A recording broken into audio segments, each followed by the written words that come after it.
లూకా సువార్త 15వ అధ్యాయం 8వ వచనాన్ని ఒకరు స్పష్టంగా చదవండి. ఒక్కరు చదవండి. ఏ స్త్రీకైనను 10 వెండి నాణెములుండగా వాటిలో ఒక నాణెమును పోగొట్టుకుంటే ఆమె దీపము వెలిగించి ఇల్లు ఊడ్చి అది దొరుకు వరకు జాగ్రత్తగా వెతకగా. దేవునికి స్తోత్రం కలుగును. హల్లెలూయా, హల్లెలూయా. 10 నాణాలు కలిగినటువంటి ఒక స్త్రీ ఒక్క నాణానికే అంత బాధపడిపోయి అది దొరికే అంతవరకు దీపము వెలిగించి చీపురు పట్టుకుని శ్రద్ధగా జాగ్రత్తగా ఇల్లంతా తుడిచి అది దొరికేదాకా ప్రయాసపడి, అది దొరికేదాకా తెప్పలబడి, అది దొరికేదాకా కన్నీరు కార్చుచు, అది దొరికేదాకా అన్నపానము మారుకొని, అది దొరికేదాకా తన ప్రయాసములన్నింటినీ విడిచిపెట్టి, అది దొరికేదాకా తను విచారము చేత నింపబడి, అది ఎంత మాత్రం నిర్విచారముగా ఉండకుండా ఎంతో ప్రయాసపడితేనే గాని అది దొరకదు. అవును కదా? ఇప్పుడు అంత ప్రయాసపడుతూ ఉన్నదంటే ఆ నాణ్యం సంథింగ్. అది వెండి నాణ్యం అని అక్కడ రాయబడింది కదా. వెండి కంటే, బంగారం కంటే, అపరంజి కంటే, ఇంకొక దానికంటే విలువైనటువంటి నాణములు నేడు క్రైస్తవ సంఘానికి ఇవ్వబడ్డాయి. దేవునికి స్తోత్రం కలుగును గాక. హల్లెలూయా, హల్లెలూయా. మీరు శ్రద్ధగా ఆలోచన చేస్తే మీరు ఎప్పుడైనా ఈ విషయాన్ని తలంచండి. ఇశ్రాయేలు దేశంలో ఒక పురుషుడు ఒక స్త్రీని ప్రదానము చేసుకున్నప్పుడు, వారిరువురు యాగము కాకమును అంటే వివాహము కాకమును ప్రదానము చేసినప్పుడంట ఆ పురుషుడు తన స్వాస్యములో నుండి, తన సంపాదనలో నుండి, తన కష్టార్జితములో నుండి 10 వెండి నాణాలు తీసుకొచ్చి ఆ స్త్రీకి బహుమానంగా ఇస్తాడంట. దేవుడికి స్తోత్రం కలుగును గాక. హల్లెలూయా. దీనికి ఏంటంటే ఆ స్త్రీ ఆ 10 వెండి నాణాలని బహుభద్రముగా దాచిపెట్టి, జాగ్రత్తగా దాచిపెట్టి, వాటికి మకిలి పట్టకుండా, అవి మాసిపోకుండా, వాటి మీద ఏమాత్రము కిలము రాకుండా, అవి ఏమాత్రము నిష్ప్రయోజనకరంగా మారకుండా ఏం చేస్తుంది సార్? వాటిని భద్రంగా దాచిపెట్టి పెళ్లి రోజు ఏదైతే ఉంటుందో ఆ పెళ్లి రోజు జరిగే సమయానికి ఆ పెళ్లి కుమారుడు ఎదురుకి తీసుకెళ్లి ఆ 10 నాణాలు చూపించాలంట. దేవుడికి స్తోత్రం కలుగును గాక. హల్లెలూయా. అలాగూ చూపిస్తే ఆ పెళ్లి కుమార్తె ఆ పెళ్లి కుమారుడి చేత అంగీకరించబడి, వారిద్దరు కూడా ఐక్యపరచబడి, వారు ఎడముగా ఉండడానికి లేదంటే విడిపోవడానికి ఇంకా ఏ కారణము లేదు. వారు సంపూర్ణమైనటువంటి దాంపత్యమును అనుభవించుటకు ఏ ఆటంకము లేదని వారు సర్టిఫైడ్ అవుతారంట. దేవుడికి స్తోత్రం కలుగును గాక. హల్లెలూయా. ఇప్పుడు మనం చదివినటువంటి వాక్య భాగంలో కూడా ఈ స్త్రీకి 10 వెండి నాణాలు ఇవ్వబడ్డాయి. ఇప్పుడు ఈమె నిద్ర మానుకొని, ప్రయాసపడుతూ, ఆహారం మానుకొని, అన్నపానంలో పుచ్చుకొనక, జాగారములు చేసి అది దొరికేటంత వరకు జాగ్రత్తగా, బహు జాగ్రత్తగా, శ్రద్ధగా, అతి శ్రద్ధగా ఊడ్చి తుడిచి ఆ వెండి నాణెము కోసం ఎందుకంత ప్రయాసపడవలసిన పరిస్థితిలో తెలుసా? ఆ ఒక్క వెండి నాణెము లేకపోతే కనుక ఆమె పరిపూర్ణురాలుగా ఆ పెళ్లి కుమారుడు ముందు నిలబడలేదు కనుక ఆ వైపు చేత అది ఎంతో ప్రయోజనకరమైనదని, ఆ వెండి నాణెము ఎంతో విలువైనదని, ఆ వెండి నాణెము ఎంతో గొప్పదని, దాన్ని పోగొట్టుకుంటే నాకు ప్రదానం చేయబడినటువంటి పురుషుడితో వివాహం జరగదేమో అని భయముతో ఆమె ఏం చేస్తుందంట? చక్కగా తుడుచుకుంటూ జాగ్రత్తగా ప్రయాసపడి సంపాదించుకుంటుందంట.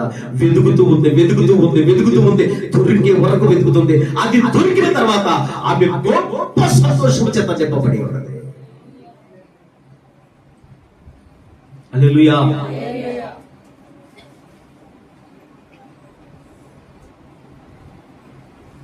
ఎందుకు అలా చేయగలిగిందంటే ఆమోస్ గ్రంథం 6వ అధ్యాయం 1వ వచనం, సియోనులో సియోనులో నిర్విచారముగా ఉన్న వారికి శ్రమ. అంటే నిర్విచారం అంటే ఏంటంటే, విచారం అంటే దుఃఖం, నిర్విచారం అంటే దుఃఖం లేకపోవడం, ఏ మాత్రం బాధ లేకపోవడం, పోగొట్టుకున్నానే అయ్యో అనేటటువంటి బాధ లేకపోవడం, నేను కోల్పోయానే అనేటటువంటి బాధ లేకపోవడం, అయ్యో నేను దీన్ని ఇప్పుడు ఎలా సంపాదించుకోగలను అనేటటువంటి విచారం లేకపోవడం నిర్విచారం. ఎవరైతే ఈ నిర్విచారంతో ఉంటారో వారికి శ్రమ.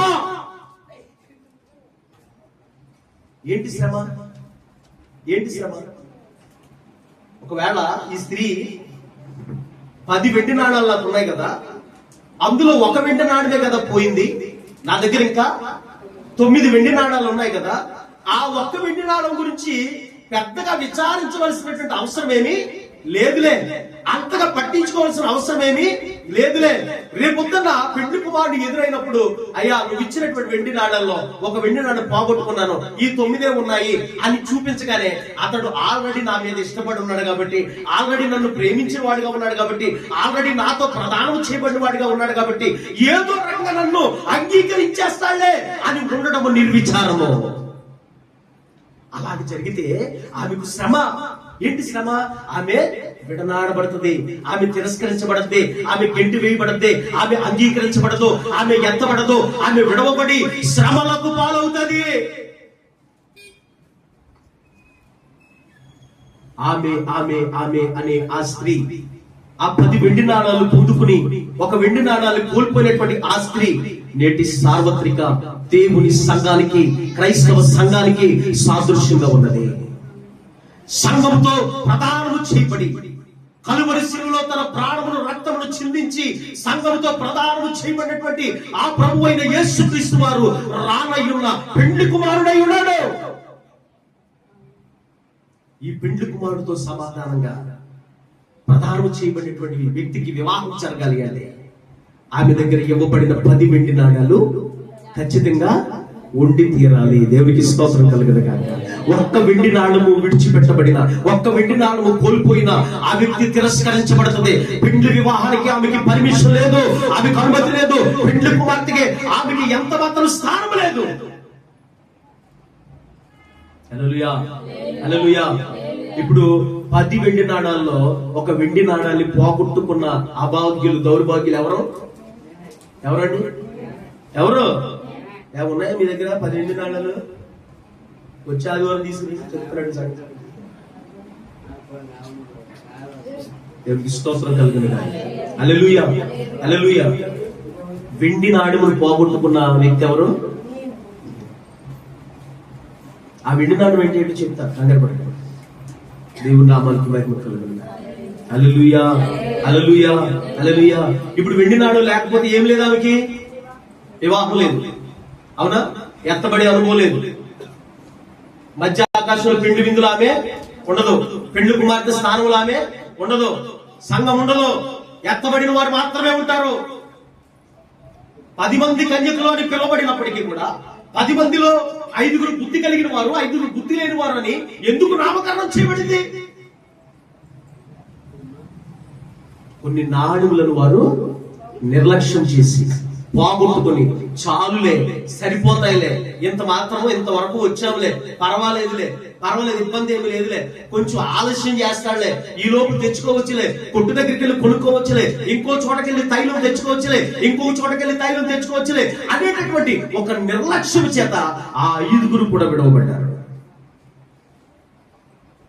వారు ఒకే స్థలంలో ఎదిగిన వారు, ఒకే స్థలంలో ఆధ్యాత్మికమైనటువంటి పాఠాలు నేర్చుకున్న వారు, ఒకే స్థలంలో అభిషేకం పొందిన వారు, ఒకే స్థలంలో బాప్తిసం పొందిన వారు, ఒకే సంఘంలో కట్టబడిన వారు, ఒకే పునాది మీద ఎదుగుచున్న వారు అయినప్పటికీ కూడా సగం మంది విడవబడి సగం మంది ఎత్తబడ్డారు. ఎందుకు తెలుసండి? సియోనులో నిర్విచారముగా ఉండే వారికి శ్రమ.